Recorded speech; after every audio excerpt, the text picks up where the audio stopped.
ओम श्री गणेशाय नमः। ओम नमः शिवाय। शिवजी सदा सहाय। ओम नमः शिवाय। गुरुजी सदा सहाय। जय गुरुजी। शुक्राना गुरुजी। आज हम करेंगे कैलाश संहिता, जो कि छठी संहिता है। अध्याय 14 से लेकर 19 तक की विवेचना। अध्याय 14, प्रणव के अर्थों का विवेचन। तो प्रणव का मतलब होता है ओम। तो प्रणव में जो अक्षर आते हैं उनके बारे में यहाँ पे विवेचना की जाएगी, इन्हें बताया जाएगा। तो वामदेव जी जो हैं वो षडानंद जी यानी कार्तिकेय जी से पूछते हैं कि प्रभु, जो ये ओम है, जो प्रणव के 6 प्रकार हैं, उसका जो है अर्थ का मुझे आप ज्ञान दीजिए। क्योंकि जो आ उ मा उकार मकार ये सब बोलते हैं, तो वो कहते हैं कि इनका जो है आप मुझे बताइए इनका क्या अर्थ है। तो उनके 6 प्रकार बताए गए हैं। तो जो प्रणव है यानी ओम जो है वो एक परम बीज मंत्र है। इसको बीज मंत्र कहा जाता है। तो इसमें जैसे अ उ मा बिंदु और नाद इसके अंदर होते हैं। तो ये हमारी जो पांच हमारी सृष्टि के 5 तत्व होते हैं और 5 कोश होते हैं, कहते हैं उसके बारे में बताता है। तो 5 तत्व जो है हमारे, यानी कि पृथ्वी, जल, वायु, अग्नि और आकाश। और सृष्टि के 5 जो कोश हैं, 5 कोश होते हैं: अन्नमय कोश, प्राणमय कोश, मनमय मनोमय कोश, विज्ञानमय कोश और आनंदमय कोश।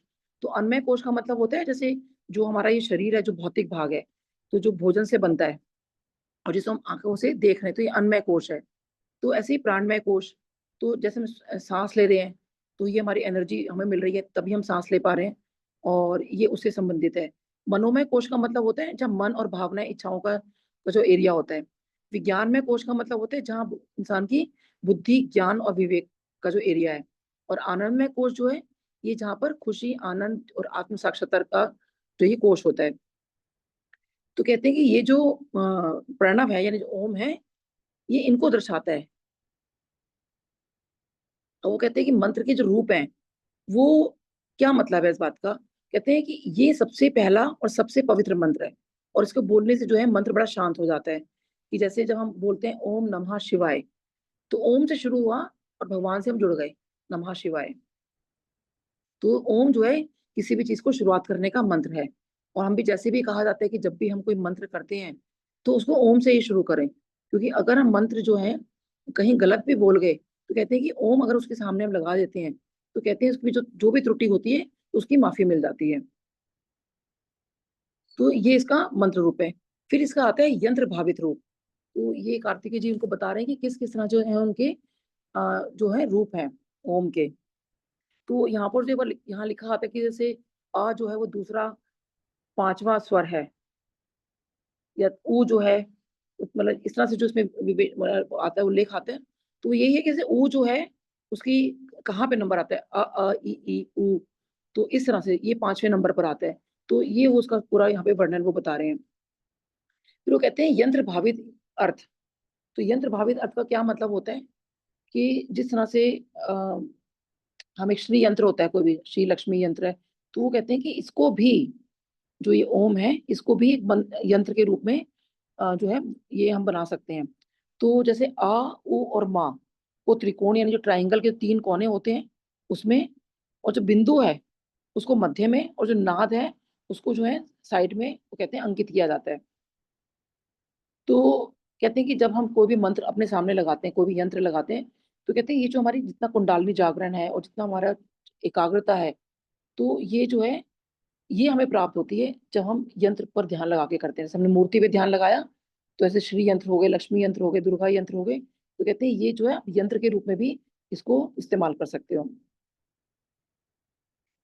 तो कहते हैं क्योंकि ये अभी बोलने मात्र से नहीं रह गया, अभी आपके एक विशेष आकृति बन गई। जब हम एक यंत्र बना रहे हैं तो वो अभी मतलब आकृति के रूप में आपके हमारे सामने है। फिर कहते हैं देवता प्रकटीकरण रूप। तो इसके अलग अलग रूप बताए हैं उन्होंने, जो 6 प्रकार इसके बताए हैं।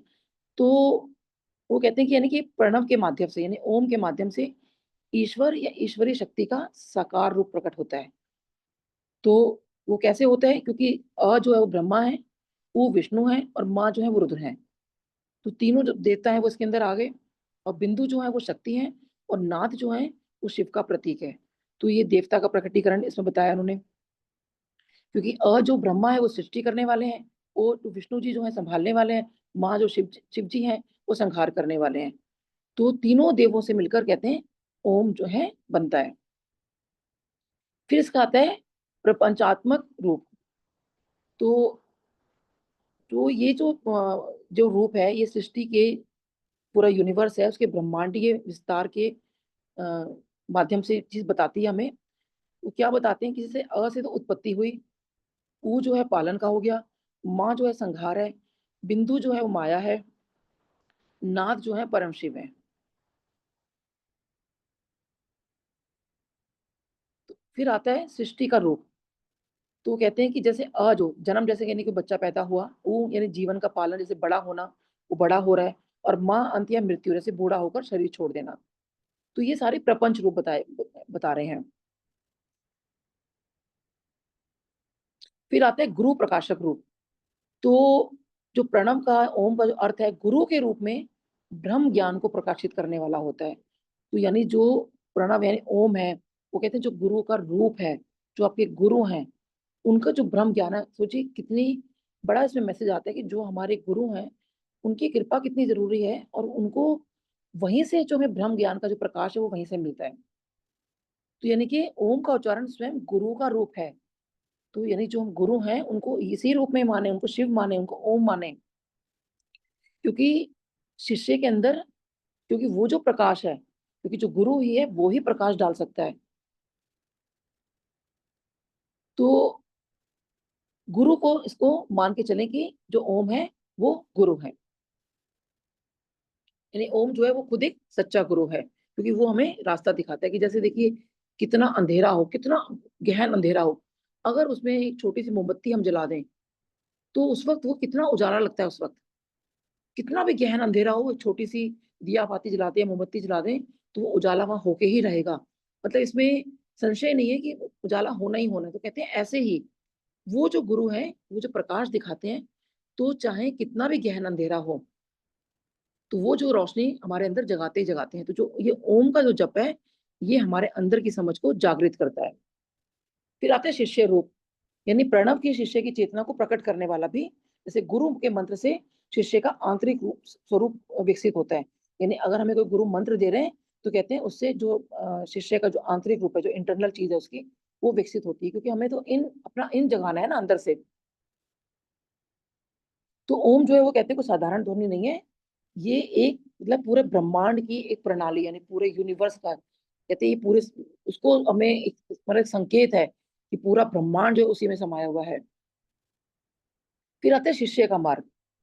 क्योंकि शिष्य के मार्ग का क्या मतलब है यहाँ पे, यानी कि शिष्य के आत्मज्ञान की शुरुआत कैसे होती है। तो जब हम उनको खाली ओम बता रहे हैं, खाली ओम का उच्चारण करो, तो वो कहते हैं कि यानी कि फिर नमः शिवाय आ गया। फिर जैसे हमारा तो बीज मंत्र है, गुरु जी ने दिया ओम नमः शिवाय, शिव जी सदा सहाय। तो हम किससे जुड़ गए, भगवान शिव से जुड़ गए। तो कहते हैं कि ऐसे ही जब धीरे धीरे, जैसे बीज, अगर एक बीज हम डालते हैं उससे पेड़ बनता है, तो पेड़ से फिर पौधे बनते हैं, आगे फल फूल आते हैं।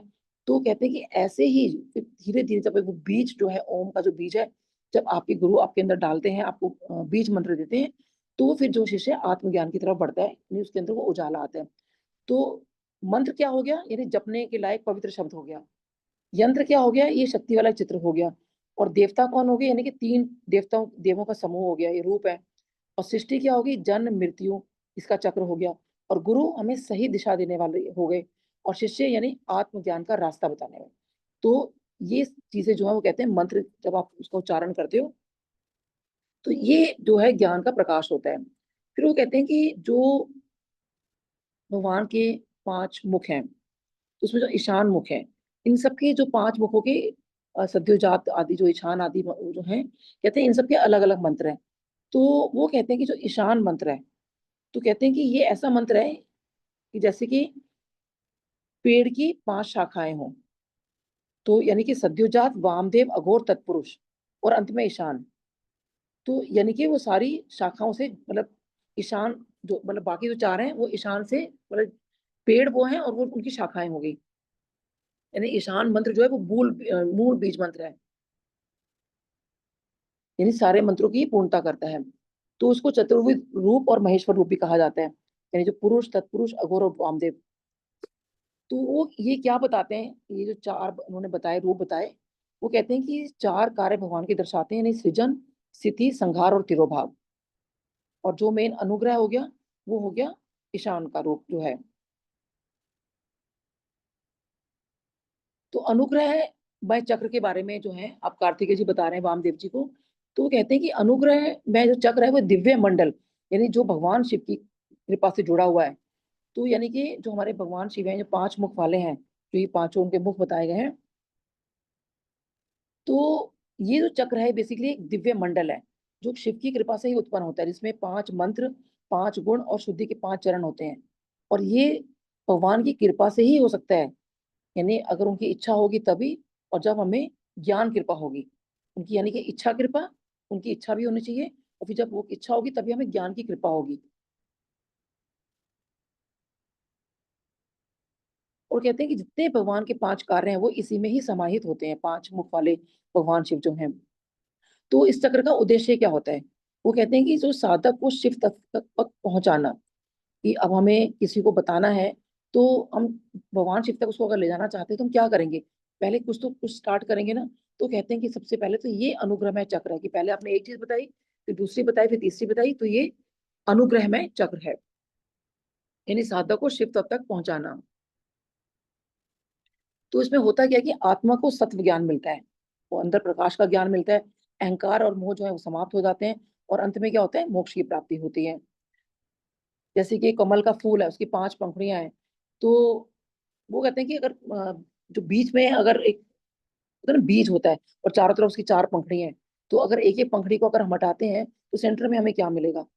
तो वो सारे बीज होते हैं। तो कहते हैं वो जो है मेन भगवान शिव है, और चारों जो है बाकी उनके 4 मुख हैं। तो ये जो चक्र है ये अनुक्रम में चक्र होती है।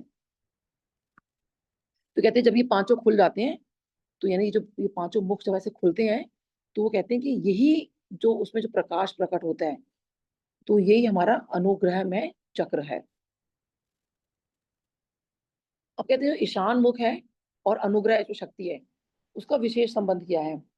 वो कहते हैं कि ईशान शिव का सबसे ऊंचा और सूक्ष्म मुख है, और ये केवल क्रिया या ज्ञान नहीं है, बल्कि क्या है, अहंकार इससे खत्म होता है और आत्मा में शिव की अनुभूति करता है। क्योंकि शिव की अनुभूति हमारे हमें कब होगी? जब हमारा अहंकार खत्म होगा। तो कहते हैं ये चरम बिंदु है, यानी जहाँ जो ओम है वो अपने पूर्ण रूप को, यानी अर्थ को प्रकट, मतलब जहाँ होता है। फिर आता है इसके अंदर अनुग्रह है, मैं शांति अतीत। तो अनुग्रह है और शांति अतीत का क्या मतलब होता है? यानी अनुग्रह का मतलब हमें अब समझ आया कि कृपा से पूर्ण, यानी कि जिसकी संपूर्ण प्रकृति ही अनुग्रह है, यानी कि मोक्षदायिनी है, तो भगवान शिव की है, अनुग्रह उन्हीं का ही कृत्य है। और शांति अतीत का मतलब होता है जो शांति से भी परे है, यानी वह जो सामान्य मानसिक, जो जितनी भी मानसिक चीजें होती हैं, भावनात्मक चीजें होती हैं, उन शांति से भी वो ऊंचे हैं, तो वो हो गया शांति अतीत। यानी कि ये वह अवस्था होती है जहाँ पे कोई भी साधक है, वह केवल बाहरी या आंतरिक शांति का अनुभव नहीं करता, जिसको बाहर से शांति प्राप्त हो रही है या अंदर से हो रही है, वो उस अवस्था में पहुंच जाते हैं जो परम शांति से भी परे है, जहां पर ना तो कोई देखिए भय है, ना कोई इच्छा है, ना सुख है, ना दुख है। तो जैसे मतलब ये होता है इसका कि जैसे सपोज हम अब सो गए, हमें नींद आ गई, तो जब नींद आ जाती है तो हमें कितनी शांति मिलती है, तो हमें कुछ भी ध्यान नहीं रहता। तो कहते हैं लेकिन जो परंतु जो ये ध्यान है,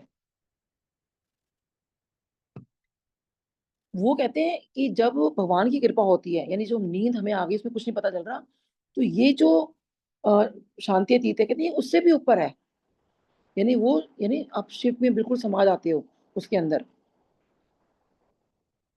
फिर आता है इसका कला रूप। तो शांति थी, फिर कला रूप आता है इसमें। तो कला का मतलब होता है यानी शक्ति, यानी गुण या सौंदर्य, और रूप यानी कि स्वरूप, भगवान का रूप प्रकट। तो कला रूप यानी कि वह कला या शक्ति या गुण जो रूप में प्रकट हुआ हो, यानी कि भगवान शिव का ऐसा रूप जो कला के स्वरूप में, यानी कि जिनका हम आसिफ देख पा रहे हैं, जो बहुत सुंदर हैं, जो शक्ति से बने हुए हैं,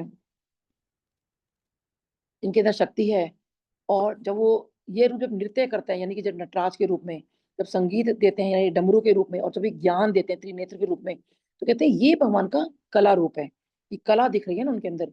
यानी कि जैसे अब हम कोई एक नर्तक है, अगर वो डांस कर रहा है, तो अगर वो खड़ा रहेगा तो हम समझ पाएंगे वो क्या कर रहा है, लेकिन अगर वो अपने हाव भाव दिखा रहा है, एक मुद्रा दिखाता है, बड़े सुंदर दृश्य प्रस्तुत करता है, तो हमें सब समझ में आता है कि हाँ वो दिखा रहा है।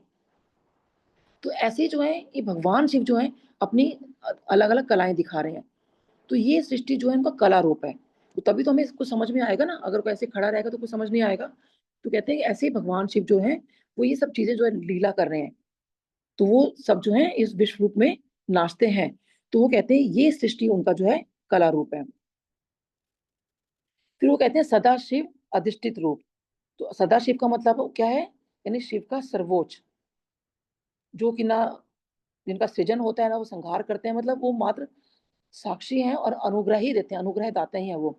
तो और अधिष्ठित का क्या मतलब होते हैं, जिसके अधीन, यानी जिसकी सत्ता में हो, सत्ता में इस में स्थिति में स्थित, मतलब यानी कि इसका मतलब है कि जो कुछ भी हो रहा है वह सदाशिव की सत्ता और कृपा से ही संभव है। तो कहते हैं ना इसकी सत्ता उसकी सत्ता, तो ये भगवान शिव की सत्ता है जो पूरा ब्रह्मांड में हम सब कुछ देख रहे हैं।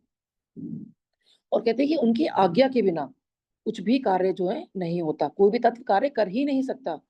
जैसे कि अगर सपोज कोई बहुत बड़ा राजा है और सभा में अगर चुपचाप बैठा है, तो सत्ता किसकी है, वो राजा की सत्ता है, लेकिन वो चुपचाप बैठा हुआ है और जो भी मंत्रीगण हैं, जो भी कुछ चीजें सब उसके अंडर में चल रही हैं। तो इसका क्या मतलब है कि जो राजा है उसका वो अधिष्ठित नहीं है, लेकिन मेन तो वो राजा ही है ना, सब कुछ वो सब कुछ देख रहे हैं। तो वो जो है वो कुछ बोले या ना बोले, राजा कुछ करे या ना करे, लेकिन सबकी सत्ता, वो सब सत्ता चल रही है। तो ऐसे ही भगवान शिव कुछ करें ना करें, लेकिन उनकी ये सत्ता चल रही है। और सबके जितने भी सब सृष्टि के देवता हैं, शक्तियां हैं, तत्व हैं, यहाँ तक कि ब्रह्मा विष्णु रुद्र भी, वो सदाशिव से अधिष्ठित हैं। तो कहते हैं जहां सदाशिव अधिष्ठान करते हैं वह परम स्थिति आम नहीं होती, वह परम होती है। तो यानी कि परम पद का जो ज्ञान, जिसे कहते हैं ना परम पद पाना, तो वो स्थिति जहाँ पे देखिए वो अधिष्ठित है, वो स्थिति वहां पे कैसे आम हो सकती है। तो कहते हैं मनुष्य का जो हृदय है जब शिव चेतना से जागृत होता है तो वह परम पवित्र बन जाता है। तो जो अंदर हम कहते हैं कि शिव चेतना लेकर आओ, भगवान के प्रति अपना जो है प्यार लेकर आओ, तो वो जो जब चेतना जागती है हमारे अंदर, कहते हैं वो जो है फिर हमारा जो शरीर भी है वो परम पवित्र बन जाता है। कोई मंत्र, कोई चक्र, कोई यंत्र जब सदाशिव उसमें अधिष्ठित होते हैं तो सिर्फ प्रतीक नहीं, साक्षात शिव स्वरूप बन जाता है। तो कहते हैं कि जब भगवान आपके अंदर आ गए वो समाहित, क्योंकि देखिए वो भी इतना आसान नहीं होता कि आपने भगवान को अपने अंदर कर लिया, समाहित कर लिया। वो उसके लिए हमें बहुत अभ्यास करना पड़ता है इस चीज के लिए। तो वो कहते हैं कि ये कोई शब्द नहीं है कि हमने खाली बोल दिया ओम नमः शिवाय और हमें ऐसे मुक्ति मिल जाएगी इससे। तो कहते हैं कि अब भगवान को अपने अंदर अपने हृदय में जो है बिठाना पड़ेगा। फिर यहाँ वो बात करते हैं कि ब्रह्म पंचक। तो पंचक का क्या मतलब है, यानी कि पांच मूलभूत या फिर आधार तत्व, जिनसे जितनी भी जगत, पूरा समस्त जगत है, उसकी रचना होती है। तो प्रपंच क्या चीज है, तो प्रपंच का मतलब होता है पांच तत्वों का विस्तार। यानी जब ये पंच, जो पांच ब्रह्म तत्व हैं, यानी ब्रह्म पंचक जिनको हम कहा जाते हैं, तो ये कहते हैं व्यापक होकर भी, पूरा मतलब व्याप्त होकर भी अनेकता में प्रकट होते हैं, तो वही प्रपंच कहलाता है। यानी कि भगवान शिव एक हैं और लेकिन पांच शक्तियों में वो प्रकट हुए हैं। तो जितनी ये उनकी और जितनी शक्तियां हैं, उनके जो अलग अलग नाम दिए गए यहाँ पे, नाम रूप कला क्रिया, ये सब चीजें बताई जाती हैं। तो जो एक बीज है यानी कि ब्रह्म जो है, वो क्या है, ब्रह्म यानी कि ब्रह्म पंचक जिसे कहा जाता है। तो यानी जब जो बीज है मेन, तो बीज का जो विस्तार जो है, यानी जब एक हमने पेड़ का जो हमने बीज डाला, अब जब उसका विस्तार हो रहा है, तो कहते हैं वो प्रपंच कहलाया। यानी शिव के जो पांच मुख हैं, यानी कि जो जितनी भी चीजें हैं, यानी जो हम अभी हमने पांच तत्व भी पढ़े, यानी आकाश वायु अग्नि जल पृथ्वी, तो ये फिर मन बुद्धि अहंकार काल कारण कर्म, तो ये सब कहते हैं वह प्रपंच है। तो यानी कि मैं एक था, अनेक होने की इच्छा की, यानी कि भगवान शिव कह रहे हैं, क्योंकि कि वो एक थे, जब शून्य था चारों तरफ कुछ भी नहीं था तो वो एक थे। तो उनको अनेक होने की इच्छा हुई कि नहीं, अब मुझे भगवान शिव को लगा कि अब कुछ होना चाहिए, बहुत सारी चीजें होनी चाहिए। तो वो मैं एक था, अनेक होने की इच्छा की। तो ये जो शुरुआत हुई इसको कहा गया प्रपंच। तो यानी कि वही ब्रह्म जब नाम रूप में प्रकट होता है तो माया और प्रपंच बनता है, क्योंकि एक नाम थे वो माया रूप में प्रकट हुए, फिर ये सब प्रपंच हुआ। तो तो उनके 5 मुख हुए, यानी ब्रह्म पंचक के शिव की 5 दिव्य शक्तियां, यानी सद्योजात, वामदेव, अघोर और तत्पुरुष यानी ईशान। तो प्रपंच क्या हुआ? इन्हीं पांचों का सृष्टि, स्थिति, संहार, ज्ञान और मोक्ष के रूप में तब विस्तार हुआ। यानी जो ये 5 भगवान की दिव्य शक्तियां थी, जब इनका विस्तार हुआ तो वो प्रपंच कहलाया, और जिसे हम ये माया, संसार, जगत कहते हैं। तो इसीलिए कहते हैं कि शिव के 5 मुखों से ही 5 कलाएं और 5 ब्रह्म प्रकट हुए। यानी शिव जो है पंचमुखी है, वो सृष्टि करता है, रक्षक है, संहारक है, ज्ञाता है और मोक्षदाता है। और ये सब और जो है वो उनके हर मुख से एक विशेष कला प्रकट होती है। जितने उनके मुख हैं, कहते हैं उनके हर मुख से जो है एक कला जो है प्रकट होती है। और इन 5 कलाओं से ही सारा ये प्रपंच जो ब्रह्मांड चलता है। और इन्हीं की शुद्धि और एकता से, वो जब हमारे अंदर वो शुद्धि आएगी, एकता आएगी, तो कहते हैं वहीं से फिर हमें मोक्ष की प्राप्ति का जो है साधन जो है मिलता है। फिर ये जो 5 कलाएं जो बताई गई हैं वो क्या है? वो कहते हैं एक है पहली निवृत्ति कला। और इसका निवृत्ति का मतलब होता है वापसी, यानी टर्निंग इनवर्ड्स। तो ये नहीं कि कोई इंसान जा रहा है और वो वापस मुड़ जाए, यानी अपने अंदर अंदर आना। तो ये जो कला है, इसका क्या मतलब होता है? तो ये संसार की ओर जो आकर्षण है उसे हटाकर हमें अंतर्मुख, यानी इनर, जो हमारी टर्निंग है इनर इनवर्ड्स, वहां की ओर लेके जाती है, कि सारे संसार के आकर्षण हटाती है। तो जैसे कि पहले कोई भी साधक है वो संसारिक भोग में फंसता है, सभी फंसते हैं, और धीरे धीरे जो है उसके अंदर एक वैराग्य आने लगता है, मतलब भगवान की तरफ उसका ध्यान जाने लगता है। तो ये निवृत्ति कला है। फिर आते हैं प्रतिष्ठा कला। प्रतिष्ठा का मतलब यानी स्थिरता, यानी फाउंडेशन। तो ये साधक को क्या करते हैं? आंतरिक रूप में मतलब स्थित करती है।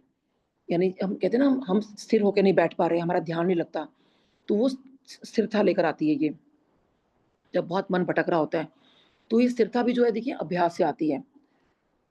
और ये जब प्रतिष्ठा कला की जो है कहते हैं, जब इसको मतलब आपकी कृपा होगी, यानी जो भगवान का ये वाला रूप है, जब उनकी कृपा होगी तभी आप जो है एकाग्रचित में बैठ सकते हैं। फिर आती है विद्या कला, यानी कि ज्ञान, यानी कि और विशेष रूप से आत्मज्ञान, यानी आत्मा को उसकी असली पहचान ये कराना कि शिव मैं हूं, ये बोध कराना।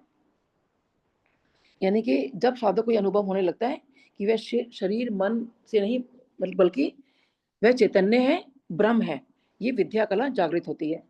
फिर आता है शांति कला, यानी कि शांति मतलब मन, बुद्धि, चित्त की स्थिरता। यानी जब साधक के अंदर सब कुछ शांत हो जाता है, कोई द्वंद्व नहीं है, कोई इच्छा नहीं है, केवल मौन है, जब वो मतलब अब ये चीज आती है, तो वो कहते हैं कि ये शांति कला है। यानी कि जब कोई ना कोई विचार आ रहा है, ना कोई स्मृति आ रही है, और किसी किसका जिसका कोई ध्यान नहीं है, तो वो कहते हैं बस मौन और चैतन्य है। मतलब हम जब भगवान को के अंदर सब सिर्फ डूबे हुए हैं, तो ये शांति कला है। फिर आती है 5वीं शांति अतीत कला, यानी इसका अर्थ है यानी शांति से परे। तो यानी कि जब कोई भी जिसको अनुभव हो रहा है, कोई भी साधक है, उसके अंदर कोई भी अनुभव नहीं हो रहा, किसी भी चीज का अनुभव ही नहीं रह गया है, उसको अब अपना अनुभव नहीं हो रहा, बस उसको लग रहा है वो खुद शिव स्वरूप हो गया है, वो शिव में लीन हो गया है। तो यानी कि जैसे सूर्य के सामने दीपक लुप्त हो जाता है, अब एकदम सूर्य जब निकलेगा, अगर हमने दीपक जला रखा है, बाहर रखेंगे, इसका कोई वो नहीं है, तो वो उसमें लुप्त हो गया ना, उसकी रोशनी सिर्फ अंधकार में थी उस वक्त। लेकिन जैसे ही वो रोशनी आई, उसने उस दीपक को लुप्त कर दिया, उसने पूरा संसार देखिए, पूरा ब्रह्मांड को उज्जवल कर दिया सूर्य ने, और वो उस दीपक की रोशनी को भी लुप्त कर दिया। तो ऐसे ही जो वो साधक की पहचान भी लुप्त हो जाती है, जब भगवान शिव का वो हम जो उस लेवल पे जब हम पहुंच जाते हैं। तो जितनी ये स्पिरिचुअल लेवल की बात की जा रही है, तो यही कहते हैं कि हमें जो है धीरे धीरे जो है हमें अपनी लेवल को ऊंचा करना है। तो यानी कि जो पहला क्या हुआ, यानी निवृत्ति कला में, यानी वैराग्य हुआ, फिर ध्यान हमने लगाया, फिर मतलब अहम मतलब यानी हर चीज से हम मतलब हमें इन सब चीज दूर किया, कि माया से दूर, मोह माया से हम लोग दूर हो रहे हैं, और फिर अपने जो भाव विचार है जितने हैं इन सबको हम कंट्रोल कर रहे हैं, और फिर लास्ट में वही होता है कि हम भगवान शिव में फिर जो है लीन हो रहे हैं। तो यहाँ आगम और निगम के बारे में वो वर्णन करते हैं कि आगम का क्या मतलब होता है, यानी जितने भी तंत्र, मंत्र, अनुष्ठान और देवी देवताओं की पूजा अर्चना के बारे में जो ग्रंथ लिखे गए हैं, वो तो आगम होते हैं। हम कहते हैं ना आगम निगम। तो और निगम जो है जितने वेद और उपवेदों को दर्शाता है, जितने भी जो ज्ञान की इसमें बातें होती हैं। तो यानी निगम जो है वेदों का सार है, और जो ज्ञान की ओर ले जाता है, और आगम जो है साधना और उपासना की जो जितनी विधियां हैं उसको दर्शाता है, यानी जितने वेद हैं उसके बारे में निगम में बताया गया है, और आगम में जितनी विधियां हैं कि कैसे कोई विधि करनी चाहिए उसके बारे में बताया गया है।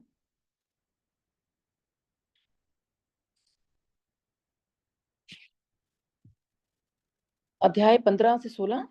शैव दर्शन के अनुसार शिव तत्व, जगत प्रपंच और जीव तत्व के विषय में विशद विवेचन तथा शिव से जीव और जगत की अभिन्नता का प्रतिपादन।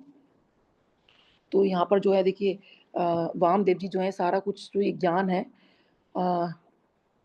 स्कंद जी से ले रहे हैं, और अब वो चाहते हैं कि जो शैव दर्शन के अनुसार जो शिव तत्व है, जगत प्रपंच है, ये जीव तत्व क्या है, मतलब ये सब चीजों के बारे में वो जानना चाहते हैं कि जितने भी चीजें वो क्या हैं। तो यहाँ पर कार्तिकेय जी कहते हैं जो कर्म सिद्ध तत्व से लेकर जो शास्त्रवाद है, तो वो कहते हैं कि इसका अलग अलग मतलब उनका उल्लेख किया उन्होंने कि कैसे वो होता है, और वो ये कहते हैं कि जो भी भगवान शिव में की जो निंदा करता है, तो कहते हैं कि देखो उनको 6 मुनि की को पहले बात हुई थी तो उन्होंने उनको पहले श्राप दे रखा है, तो इसलिए जो भगवान शिव की निंदा करते हैं तो उनके पास हमें जाना भी नहीं चाहिए, उनकी बातें हमें सुननी भी नहीं चाहिए। तो जो उन्होंने बताया कि कर्म सिद्ध से लेकर जो शास्त्रवाद तक है, तो कर्म सिद्ध क्या चीज होती है, यानी कर्म और बंधन का तत्व, यानी कि जीव आत्मा कैसे कर्मों के कारण संसार में बनता रहता है, तो ये कर्म स्थित तत्व हो गया कि जैसे हम जो बंधन में बंध गए, कैसे बंध गए, तो क्योंकि कर्म किए हमने, तो कर्म कैसे थे, 3 प्रकार के कर्म होते हैं। संचित, जो हमने कभी पुराने कर्म किए होंगे जो हमें भी नहीं पता, जो प्रारब्ध, जो वर्तमान जन्म में भोगे जाने वाले थे हमें, फिर है क्रियामाण, जो अभी के कर्म है। तो 3 तरह के वो कर्म बता रहे हैं। फिर आता है पाश, यानी बंधन, तो जो भी पाश होते हैं, इसमें भी आत्मा को 3 प्रकार के पाश बताए गए हैं, यानी आणव, यानी आत्मा की अपनी अपूर्णता का ज्ञान, कि उसको आत्मा को खुद नहीं पता कि उसकी वो कितना मतलब पूर्ण है, उसको अपनी अपना ही जो अज्ञान है अपूर्णता का। फिर कर्म, यानी अच्छे बुरे कर्म जो पुनर्जन्म को जन्म देते हैं, तभी हमारा जन्म हो रहा है ना, कि कहीं ना कहीं हमारे कर्म अभी भी कटे नहीं है। माया, तो ये वह शक्ति है जो आत्मा को शिव से अलग अनुभव कराती है। फिर आता है पशु, यानी कि जीव जो है वो पाश में बंधा हुआ है, यानी हम जो जीव हैं, तो यानी पाशों में जो बंधे हुए हैं। फिर आता है पशुपति, यानी मास्टर, यानी शिव। तो शिव ही वह तत्व है जो हमें हमारा वास्तविक रूप हमें बताने को प्रेरित करते हैं, और वो परमात्मा का रूप है जो हमें पाशों से निकालने के लिए आए हैं। फिर वो कहते हैं शास्त्रवाद। तो शास्त्रवाद में वही जो आप जैसे उन्होंने वर्णन किया पहले कि निगम और आगम, यानी ध्यान, ज्ञान और ध्यान, तो यानी ज्ञान योग, तो उसके बारे में वो बताते हैं कि कैसे, तो वही हमें बार बार इस बात को बताना चाह रहे हैं कि हमें बार बार ये बस का ज्ञान लेना है कि भगवान शिव जो है सब कुछ है, और ज्ञान जब हमें मिलेगा तो ही जो है उनकी कृपा के हम पात्र बन सकते हैं, और दूसरा फिर उनकी कृपा होगी तो ही हमें ज्ञान मिल सकता है। यानी कि कर्म के कारण ही हमारी आत्मा बंधी होती है, पाशों से ढकी होती है, तो भगवान शिव जो हमारी जो है उनका पाश काट देते हैं, और तब फिर वो है जब जो कोई भी साधक उनकी उपासना करता है तो वो फिर अनुग्रह करते हैं, यानी उसको मोक्ष प्रदान करते हैं।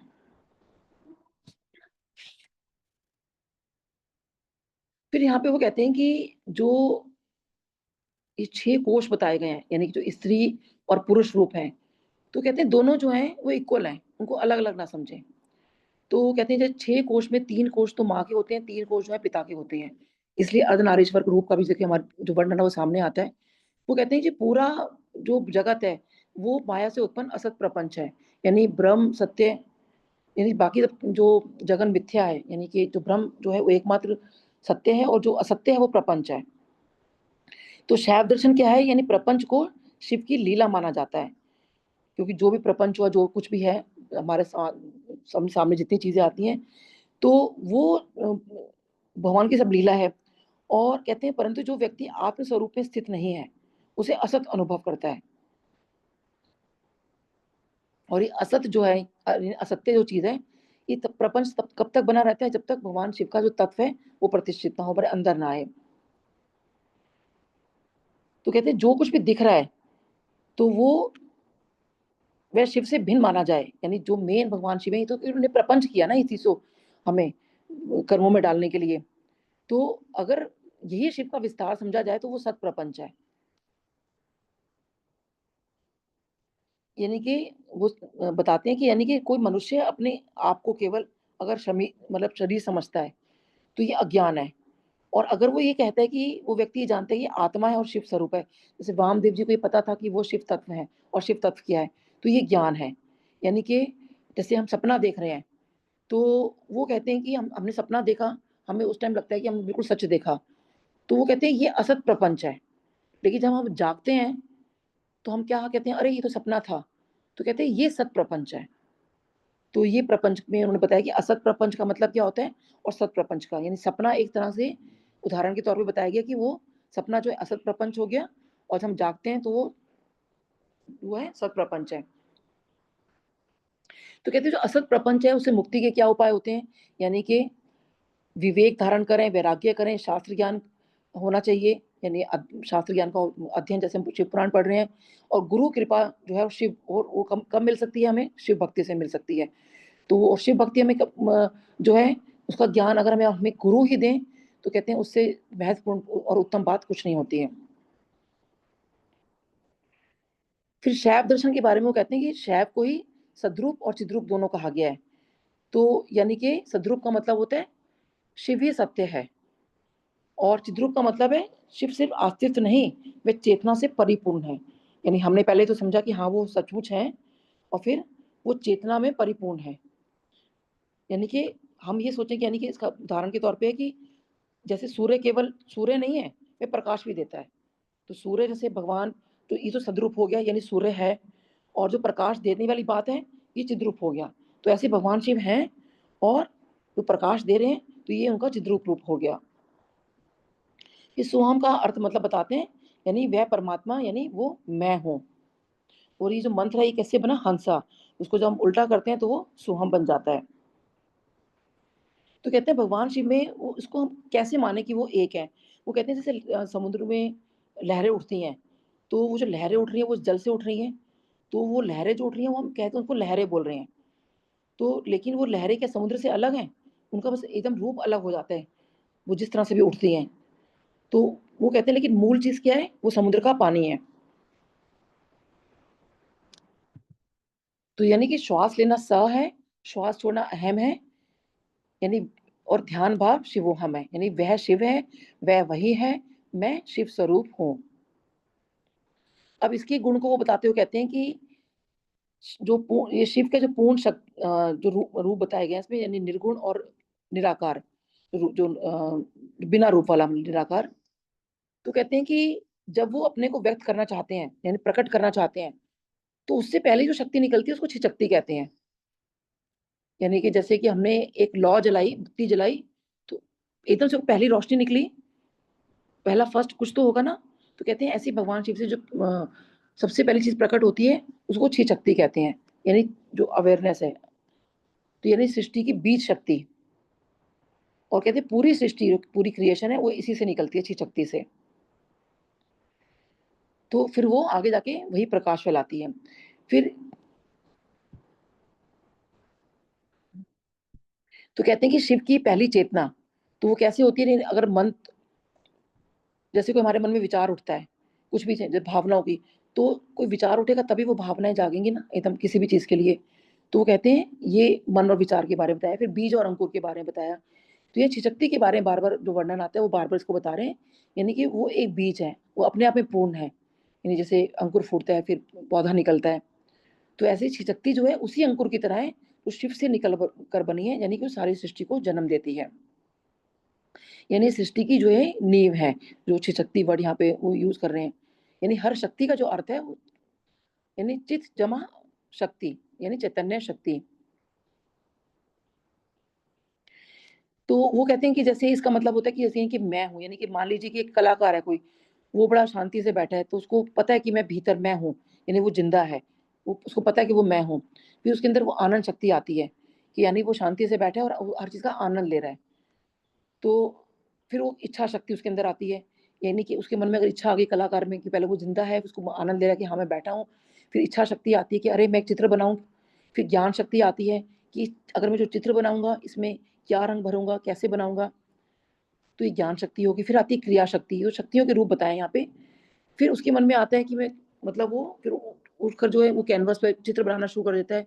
तो कोई चीज बननी शुरू हुई तो ये सृजन हो गई, तो ये क्रिया शक्ति हो गई। उसका क्या शर्त मतलब इसका निष्कर्ष निकलता है, यानी शक्ति यानी कि मैं हूँ, आनंद शक्ति मुझे अपने होने का आनंद है, इच्छा शक्ति मैं कुछ करना चाहता हूँ, ज्ञान शक्ति क्या और कैसे, और क्रिया शक्ति मतलब अब मैं करता हूँ। तो ये जो चीजें हैं यानी कि भगवान शिव से यानी एक चीज निकली और हम कैसे जो है वो फिर एक सृजन का जो है बोलते हैं कि ये चीज फिर क्रिएशन होती है उस चीज से। फिर शिव तत्व के बारे में बताते हैं, जो शिव तत्व के बारे में जो 5 शक्ति जो बताए गए ये वो यही गुण थे। जो कहते हैं जी भगवान की 5 सीमाएं हैं, यानी जो कंचुक हैं, यानी काल, विद्या, राग, कला, नियति। तो कहते हैं कि ये यानी कि अनियत्व विद्या, यानी काल का मतलब है अनियत्व, विद्या मतलब अज्ञान, राग मतलब इच्छाएं, कला मतलब शक्ति में कमी, और नियति मतलब भाग्य। तो यानी कि जब ये परम शक्ति माया के कारण सीमित हो जाती है, यानी जीव के रूप में और प्रकट होती है, तो इस पे ये 5 आवरण चढ़ जाते हैं। तो क्योंकि वो मोह माया तो होती है, जब भी कोई इंसान पैदा होता है तो जीव जब उत्पन्न हुआ तो उसमें ये 5 आवरण चढ़ जाते हैं, ये 5 कंचुक बोले गए हैं। तो जैसे कि उदाहरण के तौर पे वो कहते हैं जैसे कोई भी राजकुमार है, अगर वो जंगल में इसका वो पैदा होता है किसी वजह से, जैसे कई कथाओं में वर्णन आता है, तो वो जंगल में पड़ा हुआ, उसको कभी पता ही नहीं कि वो राजा है, लेकिन देखिए उसके अंदर वो चीज होती है, उसको अंदर राजा से भीतर सामर्थ्य होता है। तो वो कहते हैं कि उसको नहीं पता, तो ये विद्या हो गई। तो वो डरता है, ये राग हो गया। जो सोचता है कि मैं बस इतना ही कर सकता हूँ, उसको लगता है कि मैं तो कुछ कर ही नहीं पा रहा हूँ, वो कला हो गई। मेरे पास समय नहीं है, ये काल हो गया। और मैं मजबूर हूँ, ये नियति हो गई, क्योंकि नियति थी कि वो जो है जंगल में पैदा हुआ। तो ये उदाहरण के तौर पे बताएगी कैसे जो है ये चीजें हमारे अंदर होती हैं। लेकिन जैसे ही उसको आत्मज्ञान होता है, कहीं अगर उसको ये बात पता चल जाती है कि वो कहीं का राजा था पहले, तो देखिए फिर वो अपनी जैसे सेना इकट्ठी करता है, कुछ करता है, फिर चढ़ाई चढ़ाता है, या फिर वो वहां चला जाता है और बताता है। क्योंकि कोई भी देखिए अगर कोई लापता हो जाए बचपन में, और जब उसको पता चलता है कि हाँ मैं वहां का निवासी हूँ, और वहां जाएगा, तो डेफिनेटली उसके माँ बाप उसको अपनाएंगे। तो ऐसे जब ये ज्ञान हमारे अंदर जब आ जाता है कि हाँ भगवान जी भी हमारे माता पिता हैं, तो वो फिर हमें अपनाते हैं। तो ये 5 कलाएं जो है, निवृत्ति कला, प्रतिष्ठित कला, विद्या कला, शांति कला और शांति अतीत कला। तो कहते हैं ये, और ये 5 कलाएं जो मतलब ये यानी कि इनका जो कहते हैं ज्ञान होना जो है बहुत जरूरी है। तो वो कहते हैं कि इनको हम समझें कैसे। तो कहते हैं कि निवृत्ति कला को संसार से हटकर मौन चाहता है, वो यानी कि हम मौन रहना सीखें। प्रतिष्ठा कला जो है साधना, यानी मंदिर या स्थान को स्वीकार करता है कि आप पूरा पूजा पाठ करो। विद्या कला कैसे आती है, क्या ये वो सही है, मतलब जो मतलब निर्णय लेने का विवेक, मतलब जहाँ पे चीज होती है कि अंदर हमारे विवेक आएगा, ज्ञान आएगा, तभी हम सही रास्ता चुनेंगे कि क्या सही है। फिर शांति कला को कैसे हम कर सकते हैं, हम अपनी इच्छाएं, क्रोध और लोभ को शांत कर सकते हैं। और शांति अतीत कला कब आती है, जब हम सब द्वंद्वों से, हर चीज से हम परे हो जाते हैं। फिर यहाँ पर आया महावाक्यों के अर्थ पर विचार तथा सन्यासियों के योग पट का प्रकार। तो वो ये कहते हैं कि आप प्रभु हमें ये बताइए कि महावाक्य क्या होते हैं। तो कहते हैं महावाक्य में 4 प्रमुख बताए गए हैं। प्रज्ञानम परम ब्रह्म, अहम ब्रह्म अस्मि, तत्मसि और अयम आत्मा ब्रह्म। तो इनको 4 ये जो है मेन बताए गए हैं। तो महावाक्य जो है वो कहते हैं जितने भी हमारी स्पिरिचुअल ग्रोथ होती है, आत्मिक आध्यात्मिक ज्ञान होता है, तो ये अंदर से हमें हमारा साक्षात्कार करवाता है। ये अज्ञान को दूर करने और ब्रह्म के एकता को की भावना को विकसित करने में हमारी मदद करता है कि हाँ भी सब कुछ जो है भगवान है। और जो भी हमारी स्पिरिचुअल ग्रोथ होती है, वो जब हम क्योंकि आध्यात्मिक रास्ते पे चलेंगे तभी तो वो होगी ना, तो ये हमें उसका मार्गदर्शन करता है। तो अहम ब्रह्मस्मि हमें क्या बताता है कि व्यक्ति जो है स्वयं ब्रह्म का ही अंश है, और स्वयं को शरीर या मन से अलग नहीं मानना चाहिए। तो वो ये कहते हैं। तो इसमें जो है कहते हैं जो गुरु हैं वो इसका आत्मबोध कराते हैं, और वो शिष्य को उपदेश देते हैं कि मैं साकार पूर्ण हूँ। यानी गुरु कह रहे हैं कि मैं साकार पूर्ण हूँ। देखिए हमारे गुरुचित वाकी पूर्ण गुरु हैं, और वो कहते हैं कि अब तुम्हें जो है शिव तत्व का ज्ञान, तो शिव तत्व का ज्ञान देखिए उन्होंने एक ही शब्द में कहा कि शिव पुराण पढ़ो, और पढ़ने से तुम्हें पता चलेगा कि मैं क्या करता हूँ। तो ये उन्होंने बताया हमें। तो वो कहते हैं कि अब शिव स्वरूप और शिष्य की साधना विधि, यानी कि ये सब चीज़ें जो हैं वामदेव जी को कार्तिकेय जी भी बता रहे हैं कि ये सब जो है हमें करना है। तो जो गुरु का निर्देश है, तो वो कहते हैं गुरु का निर्देश सबसे पहले मानो, क्योंकि वही शिव हैं, क्योंकि वो आत्मा से भी परे हैं। फिर यहाँ पर जो है वो शिक्षा और दीक्षा की बात करते हैं कि कैसे-कैसे जो है उनकी विधि उपासना करनी चाहिए, और कैसे जो है मंत्रों का उच्चारण करना चाहिए। और यहाँ अंग न्यास के बारे में आता है, और न्यास के बारे में आता है। तो अ, अंग न्यास का मतलब होता है कि जब भी हम कोई पूजा पाठ करते हैं, कुछ भी करते हैं, तो टच करके जब हम करते हैं कि इसको हमने टच किया, इसको टच किया, तो वो जो चीज़ है वो अंग न्यास हो जाती है। और पूजन विधि में वो कहते हैं कि शिष्य को जैसे जो है चढ़ाना चाहिए वस्त्र, कुश, जल, गंध, पुष्प, जितनी भी सब चीज़ें हैं, और ओम और स्वाहा कह के जो है उच्चारण करना चाहिए। मतलब ओम से शुरू करें और लास्ट में स्वाहा बोलें, तो नैवेद्य अर्पण कर दें। और फिर ब्राह्मणों के साथ वेद पाठ जो है करना चाहिए। और न्यास का मतलब क्या होता है कि यानी कि स्थापन, यानी कि हमने कोई चीज़ प्रतिष्ठित की, यानी जिससे वह शिव स्वरूप बन सके। तो यानी जो शिव साधना के बारे में वो क्या कह रहे हैं, यानी न्यास के जो प्रकार बताए गए हैं, यानी कर न्यास, यानी हाथों से जब हम कुछ करते हैं, अंग न्यास यानी शरीर के अंगों से, फिर दृश्याधीन न्यास यानी जब मंत्र वगैरह से हम करते हैं, और दिग्बंध न्यास यानी कि सभी दिशाओं के बारे में जब हम करते हैं, कि सभी दिशाओं की जब हम पूजा करते हैं, साधना करते हैं। तो ये सारे जो हैं, जब जैसे हम भगवान शिव की कोई पूजा कर रहे हैं, तो हम करते हैं टच करके कोई चीज करते हैं, तो वो अंग न्यास है। और जब प्रतिष्ठित कर रहे हैं तो वो न्यास है। तो कहते हैं ये सब क्यों किया जाता है न्यास वगैरह, तो कहते हैं ये इसलिए किया जाता है कि शरीर को मंत्रों से ऊर्जावान बनाने के लिए। यानी कि हमारे शरीर को जब मंत्र जाप करते हैं, तो हम खुद भी फील कर सकते हैं कि हमारे अंदर कितनी एनर्जी आती है। और जो साधना होती है, यानी उसकी जो मतलब डीप हम जो मीनिंग जान सकते हैं कि बाकी जो हम भगवान की तरफ मतलब हो रहे हैं, तो बाकी क्या हमारा हम उस तरफ जा रहे हैं, यानी कि जो शिवोहम का जो भाव है उसको विकसित करना। तो ये वो कहते हैं कि जब हम ये मंत्र करते हैं या भगवान की साधना करते हैं, तो ये सब चीजें हमारे अंदर आनी जो है वो शुरू हो जाती हैं। फिर यहाँ पे सन्यासियों के योग पट के बारे में बताया गया। तो योग पट क्या होता है, इसलिए एक बहुत पवित्र वस्त्र, मतलब वस्त्र है, जो सन्यासी को दीक्षा के समय दी जाती है। तो ये जो है उनके आचार्य देते हैं, और इसमें तरह तरह के योग पथ बताए गए हैं। जैसे आंतरिक योग पथ है, योग पथ है। तो मैं शिव हूँ जो श्वास में है, ये अंदर की यात्रा है। फिर ये गुरु द्वारा जो दीक्षा दी जाती है, और गुरु उसको यही कहते हैं कि शिव जो है, मैं शिव हूँ और तुम शिव हो, यानी वो उनको भी बता रहे हैं, क्योंकि ये गुरु जो है दीक्षा देते हैं। और गुरु जो है उनको आध्यात्मिक मार्ग पर चलने की जो है उनको फिर दिशा दिखाते हैं। फिर वो मंत्र दीक्षा उनको दे सकते हैं कि मंत्रों से दे सकते हैं, न्यास दीक्षा चेतना यानी शक्तिपात, फिर संकल्प और अनुशासन से देते हैं। और यानी कि दीक्षा के बाद वो बताते हैं कि कैसे जप करना है, ध्यान में कैसे बैठना है, महावाक्य पर कैसे चिंतन करना है, और कब किस अवस्था में पहुंचना है। तो वो कहते हैं कि जो आज से तू शिव का साधक है, यानी गुरु कह रहे हैं आज से तू शिव का साधक है। और ये मंत्र, तो ये मंत्र है ओम नमः शिवाय, ये तेरा सहारा है। और हर दिन तूने सुबह और शाम इस मंत्र का ध्यान करना है। मैं तुझे पंच ब्रह्म न्यास सिखा रहा हूँ, अपने शरीर को शिव स्वरूप मान। और फिर जो है गुरु शिष्य के ललाट, हृदय आदि पर हाथ रखकर न्यास करते हैं, तो ये अंग न्यास हो गया। और फिर कहते हैं अब तू तत्वमसि पर मनन कर, यानी तू वही है। उन्होंने शिव का ज्ञान दिया और फिर उनको कहा कि तू वही है। तो कहते हैं ये कोई औपचारिकता नहीं है कि वो जहाँ पे आचार्य जो ये कह रहे हैं कि महावाक्य उन्होंने बताए, और क्योंकि महावाक्य देखिए बहुत छोटे छोटे वाक्य हैं, लेकिन बहुत बड़े बड़े इसके मीनिंग निकलते हैं। तो कहते हैं कि ये कि एक औपचारिकता नहीं है कि हाँ मैंने तुम्हें बता दिया, ये कहते हैं ये बल्कि आत्मिक जागरण है।